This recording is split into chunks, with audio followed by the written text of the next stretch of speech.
Okay, Thomas, thank you. And we can speak now to Anne Rainsbury, who is from NHS England. Ms Rainsbury, how are you managing, how are you going to be managing this latest strike? This one, the longest yet, 48 hours, as Thomas was saying there. Yes, well, clearly this is going to be a difficult couple of days for the NHS, but I've absolutely no doubt that NHS staff, as always, will pull out all the stops and make sure that patients are treated.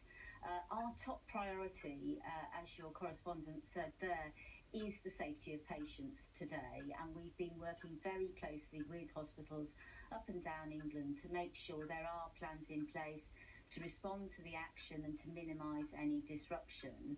And it's also important to be clear that urgent emergency care will continue because junior doctors are providing that care. There will be some planned care which will need to be rescheduled, so that's operations and checkups, and we estimate that about 5,000 of those will need to be rescheduled as a result of the action over the next 2 days.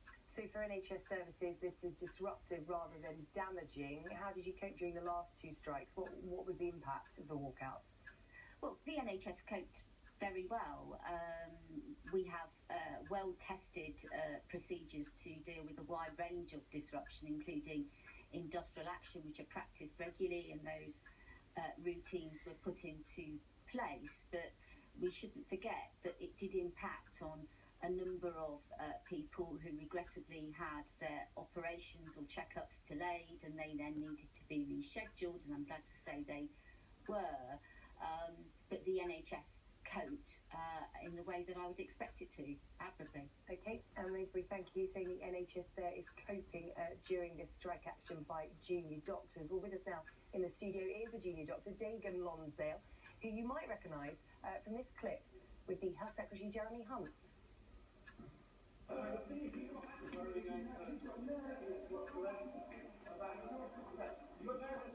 Mr. Hunt, that these changes will have a positive effect, and in that you're taking a massive gamble with people in the NHS. You're taking a massive gamble with patients. I don't know why you won't address that point. There you go, Dagan, trying to put your points to the Health Secretary Jeremy Hunt, who didn't want to stop to talk to you. We've had 2 bouts of strike action. We're now on the 3rd. Are you any closer to getting any of the answers that you want? Well, I think here is another example in point. Anne Rainsbury has refused to engage in a debate on your programme this morning because she knows that if she's talked to about the facts on these issues, she'll be found out. And it's really important that your viewers know things like the recent Public Accounts Committee hearing. It was shown that the Department of Health have no workforce planning for 7-day NHS. They have no budget for a 7-day NHS. They are, in the words of the committee, flying blind. In my view, they're not just flying blind, they haven't even built the plane yet. And we've seen consistent suggestions in the media that what's being done by Jeremy Hunt and the Department of Health could put patients at risk. Indeed, the Cass Business School said that risk to patients are not mitigated by the new contract.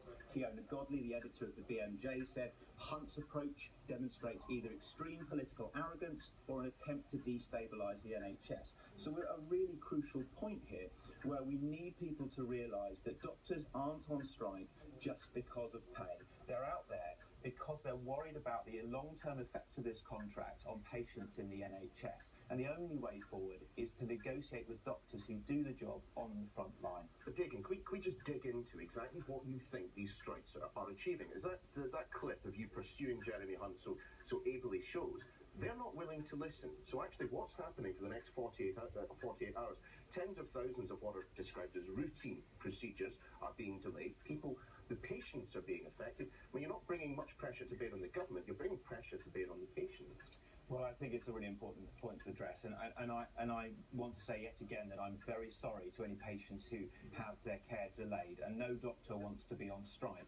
But I don't. So this is the third time. This is the third time. No movement from the government. So that's categorically just not true. So if you look at the government's approach in October before we entered negotiations, there were no safeguards whatsoever in place for junior doctors' working hours.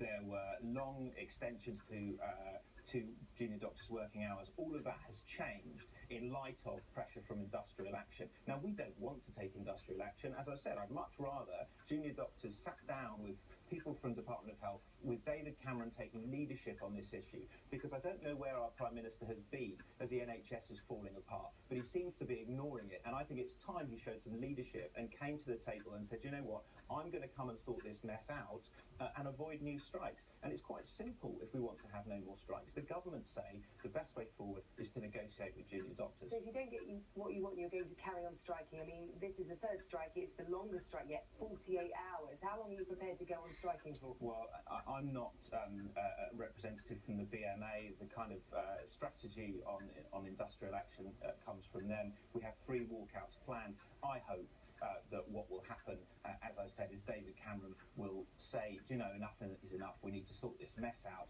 Let's get back to the negotiating table, and we'll be able to stop these strikes.